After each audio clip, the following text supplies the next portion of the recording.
I'm happy. I'm happy for the win as well. But we got a lot to talk about. Okay. But before we get started with that, if you guys would like to play some daily fantasy sports, please head on over to Sleeper. Just use my promo code CLAN when you download the app. There's so many different things that you can do with it, and not just daily fantasy sports, right? If you go home here, and I was actually on the app like crazy during the game. If you go home, you can see all of the updates around the league. You can see stats, highlights, injury reports, just the overall notion of what people are saying about these games as well. That Aaron Gordon game was crazy, by the way. I don't know if you guys watched that. But yeah, so if you guys are interested at all, go check out Sleeper. Like I said, link below in the description box. And if you want to play some daily fantasy sports, you can use my promo code and you'll get a 100% match up to $100. Now, let's talk about this game. Funny enough, this is actually a pretty good segue, okay? This is a segue because I want everybody investigated. I know our FBI right now are clowns, right? I know, but I need them to investigate everybody expeditiously, please, indubitably, please. Oh my God, everyone. I need Steph Castle investigated. I need Dylan Harper investigated. I need Wemby investigated. I need Mitch Johnson investigated. I need the refs investigated. I need everybody investigated from this game. Everybody got to get investigated. We got to lock some people up because this was ridiculous.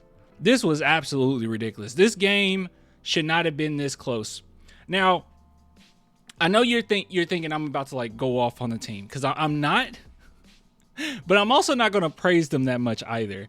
This is kind of a weird scenario that I'm in, at least from my perspective, is because I actually liked seeing this game more than the last one. Now, the last one I had like more fun, right? I'm not going to lie. I had more fun than the last one because we're just whooping on this team. We're getting like 50 million Wemby highlights, right?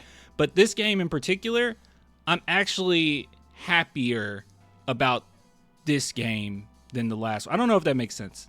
Not happier. Maybe that's not the right word. All right, let me try to explain.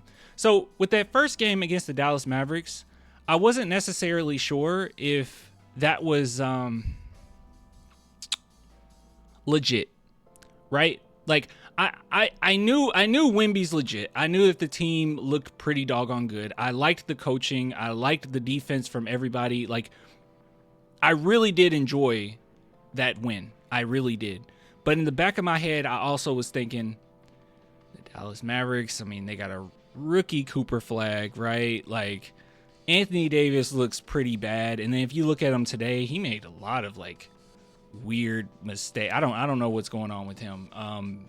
He just wants to be back in LA, I guess.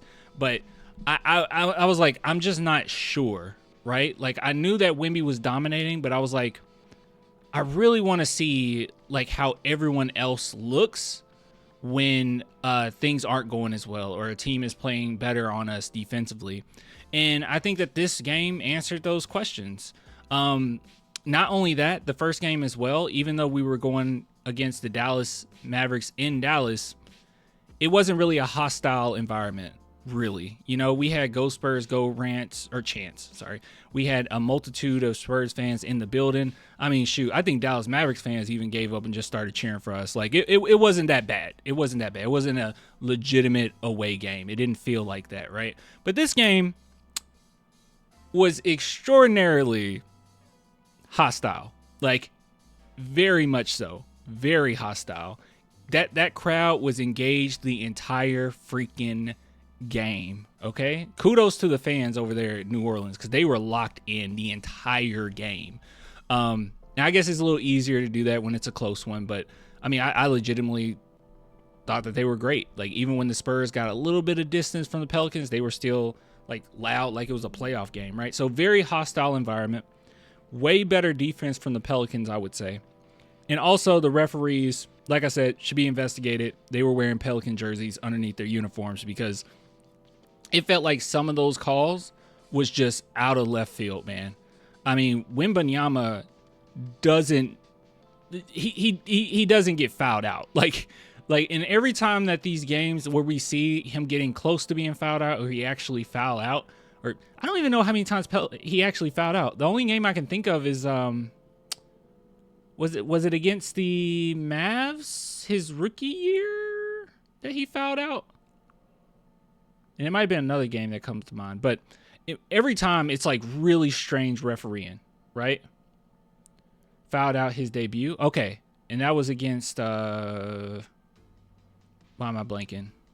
Was it Mavericks? I think it was Mavericks. Wasn't our debut Mavericks? His debut Mavericks? Mavs? Okay. That's what I thought. I thought it was Mavericks. Yeah.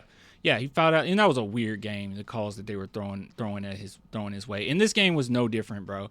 Like, oh my God. I felt like you just couldn't guard Zion. Not because Zion was just so incredible, but just because he just runs into you, and if you're standing there, it's a like jump straight up. It's a foul. Like you can't do anything. You gotta let him bully you, I guess. I don't quite understand what they wanted. I mean, even Keldon had I mean, I'm not gonna sit here and act like Keldon's defense was great this game or nothing like that, but there was one play in which Keldon got all ball. I thought they still called a foul, right? And he got fouled out. So very strange. Dylan Harper was one foul away from being fouled out. Devin Vassell was 2 fouls away from being fouled out. Like, they were just fouling out all our guys. Just really weird, or attempting to. I don't know what was going on there, but it's not like the San Antonio Spurs did themselves any favors with the amount of turnovers it felt like we were committing. One thing I'll say, and like I said, guys, I never look at the stats until I'm actually live, so I'm just now looking at the stats. I seen Wemby stats because everybody was talking about it, but everyone else I didn't see. But it's really hard for me, just my vibe right now, it's really hard for me to praise this team for this game, because it would be like someone shooting you in the leg and then supplying bandages. It's like, thank you, but like, you shot me. We shouldn't have been in this situation at all. You shouldn't have to save my life at all. You know what I mean? Like, that's how this game felt. It was like they were constantly making mistakes, and I can't even sum it up just to being young, because they've looked better before. At times they've looked better as a team, even last season.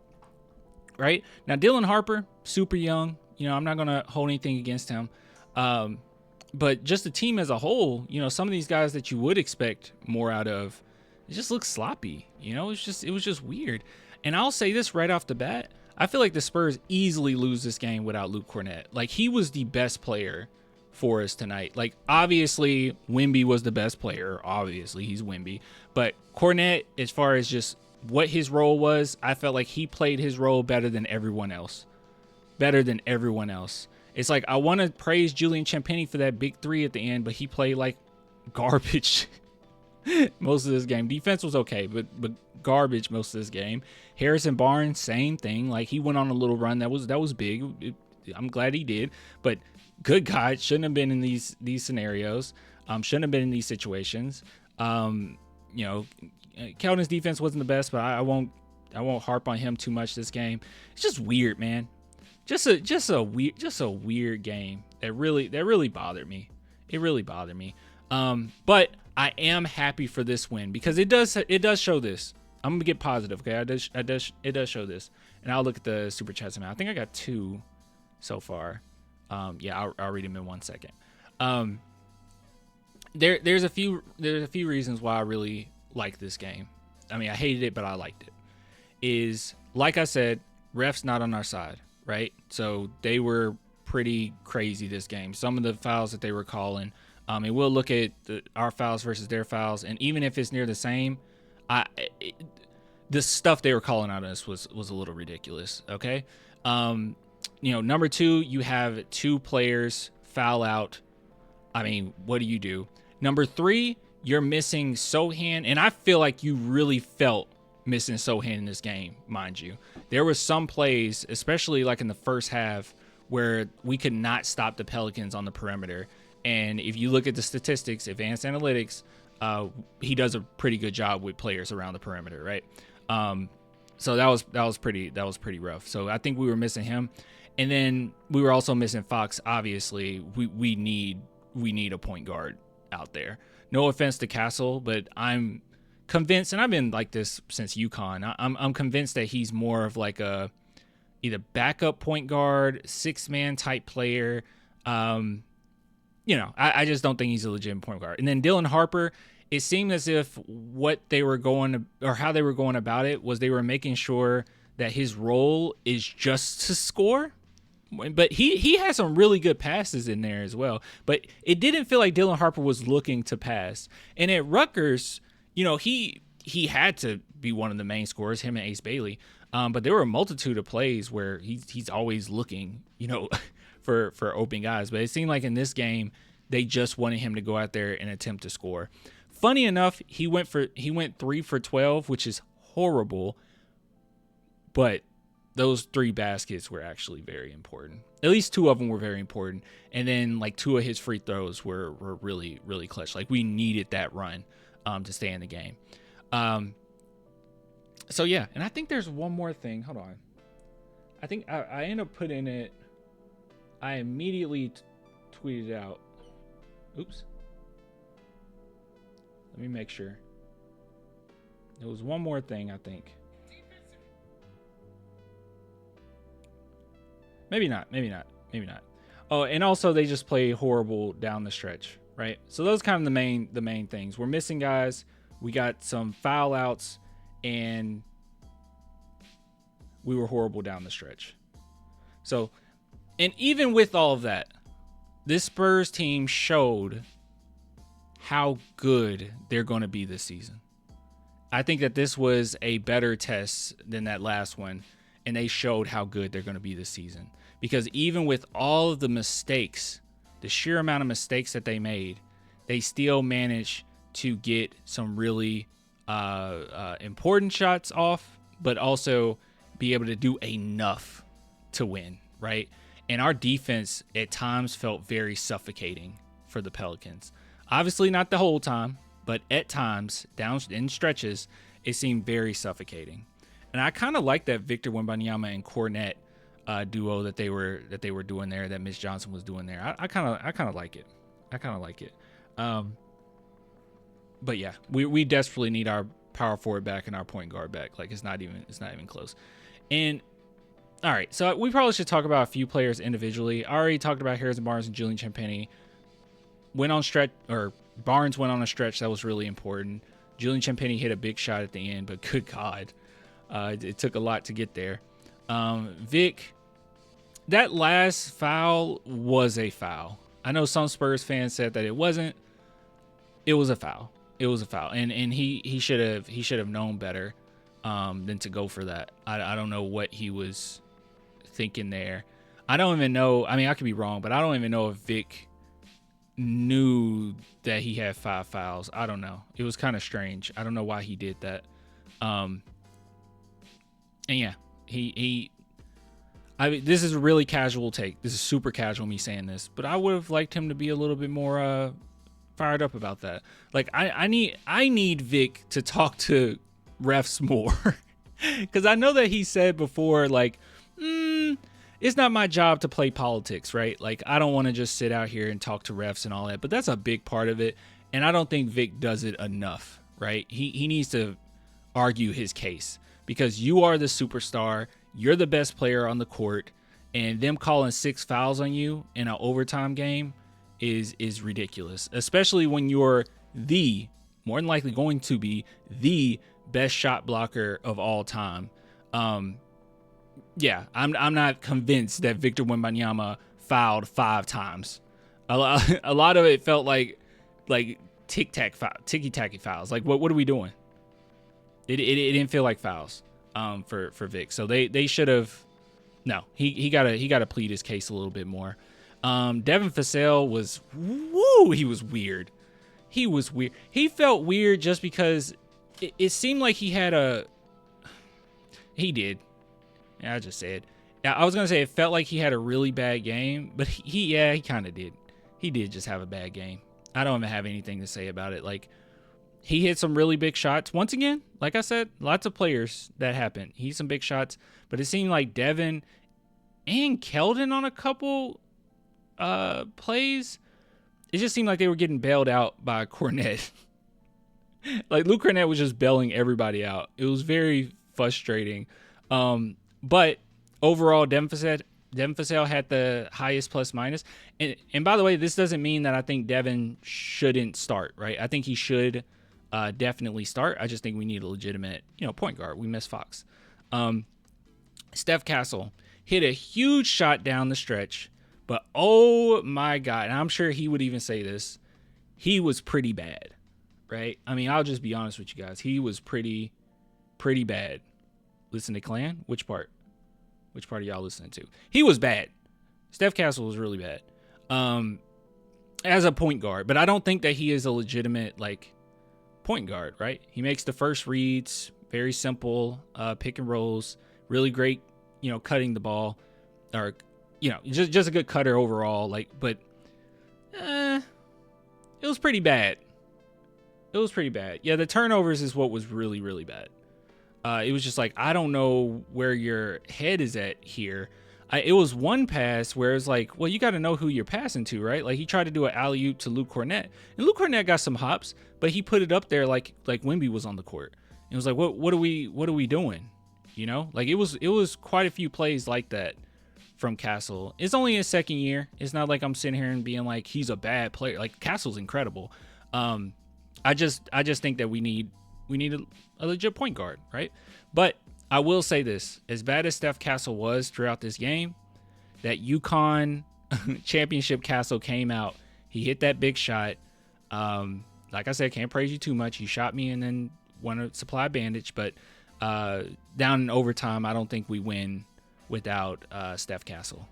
He did really well. I know the last couple plays were kind of funky. I don't know what was going on there, but he did, seal it away. He helped seal that bad boy away. Him and Devin, I think. So they weren't flustered because Wemby got kicked out, even though I wish Wemby would argue on his behalf. He just accepted his fate. He just accepted his fate. At least give it a try, man. At least give it a try. But anyways, Keldon already talked about him. He has some really good rebounds in there. Yeah, you can see he has a rebound. Yeah, offensive rebounds. So he saved quite a few as well. But Keldon was still Keldon. But he was fine. He was fine. I'm not gonna argue too much. There's nothing I can say right now that I haven't said 50 million times, right? Carter Bryant didn't get that much playing time. I thought he would get more this game. But I guess we'll see in the next coming games. I don't know when Sohan and Fox will be back, but I think we'll have a better idea of what Carter Bryant's minutes will look like pretty soon. Luke Cornett was perfect. I have nothing poor to say about you, big man. You were great. I mean, legitimately great. He was locked in, played his role to a T. Yeah, I can tell you came from the Celtics. Did his role, did his thing. I mean, I don't even know. He saved the game. I mean, just to be honest with you, 9 offensive rebounds, bro. He had 12 overall, and 9 of them were offensive rebounds. He salvaged any issues we had. Cornett missed all lobs, though. You think I care that Cornett missed? First off, one of those. Well, I guess they would just count as a turnover. For Castle, but one of those, I don't know how he would have got that lob. He was perfect. Yeah, he got overthrown a lot. Yeah, they kept passing him the ball like he was Vic. But he was basically perfect. I have no complaints whatsoever. I do have a couple of complaints, but this is more for the league. I thought Luke Cornett had 2 blocks, and Wembanyama had 10. I was counting during the game, when he got going. And I was, because initially I was counting the blocks that he had on Zion. I ended up counting up to 10. They were always a block behind me. I don't know how it ended up just being 9. I could have sworn he had 10. But whatever. It is what it is. Dylan Harper. I already kind of talked about Dylan Harper. So offensively, he was pretty bad, but he's young. I think what it really came down to, and I'm glad that Mitch Johnson gave him many minutes as he did. But what it really came down to is he's not getting the same calls that he would have got with Rutgers. Um, he's not going to get the same calls that Zion was getting like 50 million times. But overall, I think that he kind of found his footing, as the game went on. He went on that huge stretch where Mitch basically was like, all right, salvage this, save this game. And he could get to the cool thing about Dylan Harper is he can get to the rim basically at will. It's just going to be a matter of him, starting to open up his horizons and see what he can and can't get away with. And he's still trying to figure that out. So he really struggled. I think just offensively trying to get to the rim, that was pretty tough on him. But he had some really good plays in there. I think Dylan Harper had like a really nice corner pass to Castle down the stretch, which I think Castle missed the shot, but that was a really nice pass. That would have been huge. I think he missed that shot, if I'm remembering correctly. But Harper was fine. And not one time was I watching and I was just like rolling my eyes at Dylan. And it's like, he's gonna make these mistakes, right? It's fine for him to make these mistakes. It is what it is. I like his vision too. Even though he didn't get to really display his vision this game, I do like his vision, and he played good enough. Now I will admit that down the stretch in overtime, I wasn't screaming at my TV to put Dylan Harper in, right? Like I just wasn't. He's not there yet, but I still believe in my heart of hearts that he could start this season. I still believe it. I came back on it a little bit after the injury, but I really do believe that he could start this season. And I'm really hoping that Castle will end up being a well, it's kind of rough. It's kind of rough to think about. Because I would like Steph Castle to be the sixth man. But then if Steph Castle is the sixth man, you bring in Fox. Take Julian out. Move Harrison Barnes to small forward. Yeah, maybe there's no room for him to start. Because Devin Vassell is probably not coming out of the starting lineup. We'll see. It might not be any room for him to start, honestly. But yeah, so let's take a look at the fouls, because I kept saying that we got more fouls than them, but I didn't actually check this. Okay, so we got 6 more fouls than them, but it really did. Maybe this is my bias a little bit, but it really felt like our fouls were very unfair. Like, I mean, Pelicans were fouling, and they were crying so much till they were reviewing fouls that were blatant fouls for them. But like I said, I felt like I think Wemby as I know that sounds crazy, but I think Wemby as the leader should probably cry a little more, just a little bit, just cry a little bit more. Argue on your behalf a little bit more, man, because that was ridiculous. Refs needed an earful, man. We were too kind in this one. Pop would have lost it. I don't want us to just be mildly frustrated by that BS. Okay, so our bread and butter is going to be defense, and the Spurs held, as bad as we played, man, we held them to a worse field goal percentage. As bad as we played, and it felt as if they were hitting quite a few threes, but Spurs managed to keep them at 31% and ours at 30. Okay, I was just trying to make sure that won't be copyrighted. Wait, how many times did Zion get to the line, bro? Oh, it's right here. 16? He got to the line 16 times, y'all. Wemby had more points than him, and he got to the line 16 times. I don't hate Zion or anything, but I will admit I hate his play style. I hate it. I hate it so much. It's so frustrating. And that's not going to win you anything, right? That's going to be fun for the regular season, but that's not going to win you anything, the way that he plays. Let's see here. We had way more rebounds, so we beat them in that regard. So let's just see everything that they beat us in. So they beat us in 3-point percentage. They beat us in free throw percentage. We were 65%. They beat us. Honestly, funny enough, defense is what won us this game.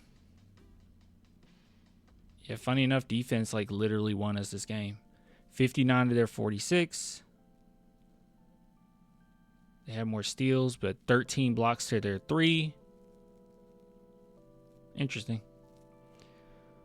But yeah, anyways, let me go ahead and read these super chats. That's my thoughts on it. It felt like a game where we shot ourselves in the foot for no reason. But also with everything against us, with the refs, with how poorly we were executing, with the hostile crowd, the Spurs still managed to win this game. Oh, and without Vic in overtime, and without KJ, and without 2 of our main, guys that we absolutely need, the Spurs still managed to win. So I think it shows, and it's a young team a young team together, right? And I think that they haven't really, played together that much, and they still manage to win. So I think that shows how good they're going to be this season, mind you. I don't mean like in the future no, this season they're going to be a playoff team, and I think that this showed that even when you have as many flaws as you had throughout a game and you got some things to work on, that defense was still there, and it still held true. So Wemby was incredible defensively as always. But anyways, Little Rock says, you might be right about Wemby needing a go-to move. It showed tonight. Great start, but not great down the stretch in the 4th. Yeah, I think they might have fouled him on that play, but at the end of the 4th where he took that mid-range shot, I think he definitely was fouled. But it also felt like there's no plan here, right? And with Wemby, he's so good because he's so quick with his decision making that sometimes that can work, right? But in that scenario, it didn't. But I will say this: beginning of overtime, it looked like Wemby was about to go off. It looked like he was absolutely about to go off before he got kicked out. But you're right. Like he needs something. Because you look at some of the best players ever, even if they're double team, like you look at Kobe, he gonna get that shot off, and there's nothing you can do about it. And Wemby, it felt a little sloppy. Like I don't really know where we're going with this, and we're just praying. But yeah, still Wemby was still great. But showed some flaws that we need to work on. All right, next super chat is from Brendan Towngate. He says, MVP of this game is Luke Cornett. No way do the Spurs win this without him. I absolutely agree with you. Like I said, he was the best player on the court. I mean, other than Wemby, but you know what I mean. He played his role to a T better than everyone else. He outplayed everyone else on his team.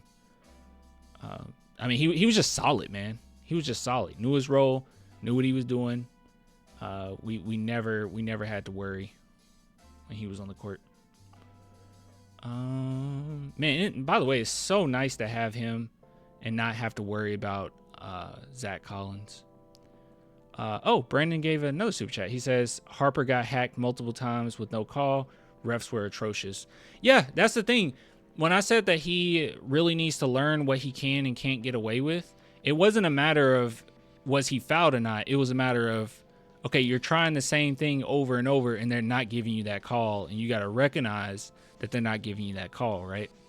And Dylan Harper's a strong dude, but this NBA talent, you might not be strong enough to create enough space where it wouldn't even matter, right? But yeah, I want to emphasize that the crowd was great. I was just looking at this clip over here. The crowd was great. I just want to emphasize that the Pelicans crowd was absolutely incredible. But yeah, let's see. Anything else that might have missed? I don't think so. Yeah, Wemby having 9 blocks is absolutely insane. I'm actually shocked that he had that amount of. I'm not shocked that he had that amount of blocks, but I'm a little shocked that as poorly as the whole team played, this is still what you get out of Wemby. Interesting stuff. The Pelicans have lost 2 really tough games in a row now. 2 really tough games for them. They just had a showdown with the Grizzlies, a close one with the Grizzlies, and now they lose a close one with us. So they're struggling. That's a tough 2-loss stretch right there. But as well as they're playing, or they played this game. I don't think they played great, but or like that. As well as they played, I think they can take out quite a few. But also one thing to keep in mind, I was gonna bring this up, kind of forgot for a second, but the San Antonio Spurs, number 1 in our division right now. So that's really good. We're number 1 in our division. So Memphis got murdered tonight. Did you guys see the Memphis game? Absolutely murdered tonight. Absolutely murdered. Look at this. 146 to 114. But like the beginning of the game, they just got demolished, bro. 44 to 25, 42 to 22. Like they just got destroyed in this game. It was sad. So Grizzlies got some major flaws. But then again, I think they're missing like Zach Edey, and who else they missing? Who are the Grizzlies missing, y'all? Because they have to start Jocelyn Dale right now. Like, it's pretty bad. But, yeah. Well, it's our division. I think it's good to keep up with our division. We're doing good. We're doing good. I saw something pop up on the screen, but, oh, man, that was, it was a new member. Welcome. All right. End segment.